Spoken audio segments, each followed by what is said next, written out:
Hey there, this is Erica from Ever Educating, and this channel is teaching tips, tools, ideas, and resources for the new college instructor. Today I'm talking about the I.N.C.L.U.D.E model of learning design. I learned it recently in a LinkedIn course by Natalie Bryant about design in the corporate world, but I think it has a lot of potential in the higher ed world as well, and so I want to share it on this channel. So the first letter is I, and that's for investigate. So in this case, it's investigating learner needs. This is very common in learning design models, but in this case, I recommend that in week 1 of your course, you do a survey and you ask students some questions.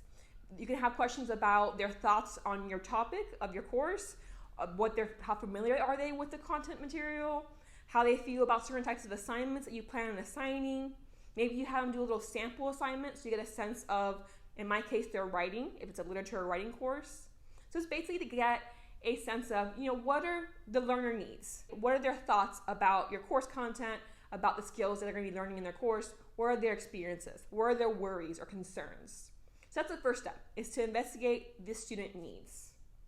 Now, the next step, N, is for Nourish. So once you know their needs, you want to go ahead and make sure you're nourishing your students by looking at your course design and saying, okay, well, is it matching what my students need?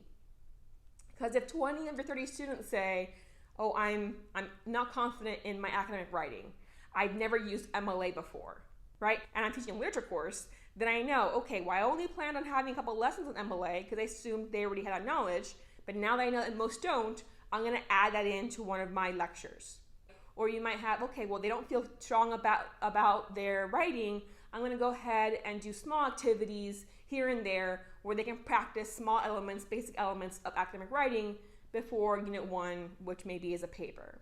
So once you know their needs, right, then you can see how can I make sure I'm nourishing them in the design of my course. So it might be you can't change major assignments after the course begins. Maybe you can, or maybe you can't. But you can at least figure out, okay, I can tweak my lectures. I can tweak my small group activities. I can tweak how often I recommend that they meet with me one-on-one based off of what they say. Now, C is for collaborate. And in this case, it's not students collaborating, not yet. It's you collaborating with stakeholders in the original model, which again is for the corporate world. But in this case, I see this as collaborating with your peers. Do you have other peers who are teaching the same course, maybe different designs, but it's the same English 125? Hey, can we meet? Can we discuss how you're designing your course, how I'm designing mine, get some ideas going, some brainstorming? Maybe you have a mentor or advisor. Hey, I'm a month into teaching the course. Can we just kind of meet and talk about some things that are working and some that aren't so I can get some advice? So you can see, who can you go to get information that can help improve your course design as well. This could be peers or it could be mentors.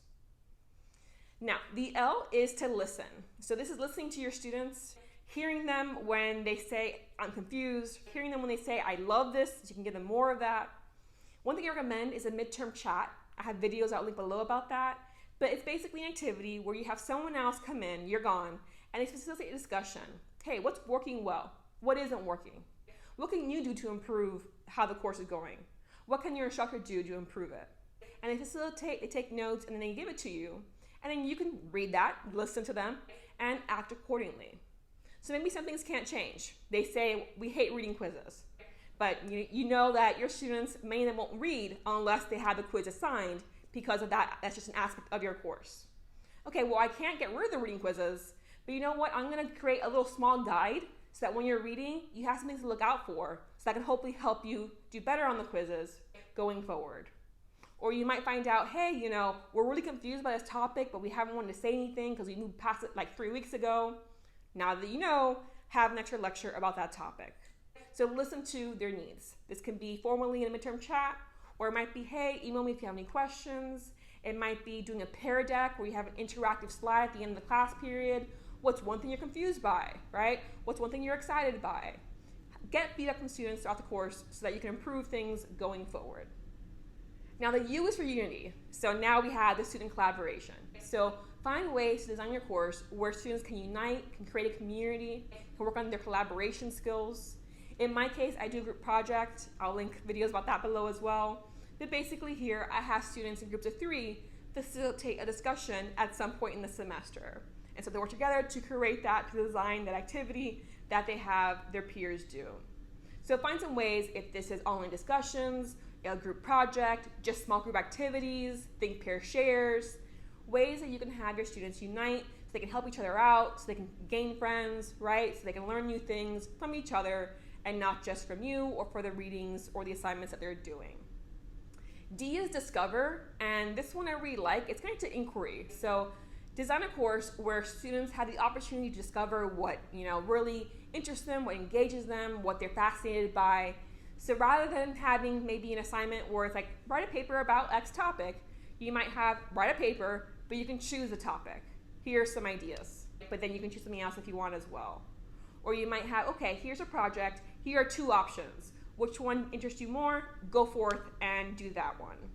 We're gonna talk about this concept, but you can decide how we go forward and discuss this concept. Do you wanna read a certain fairy tale or a certain short story? Do you wanna discuss something in the news in relation to this concept? What interests you?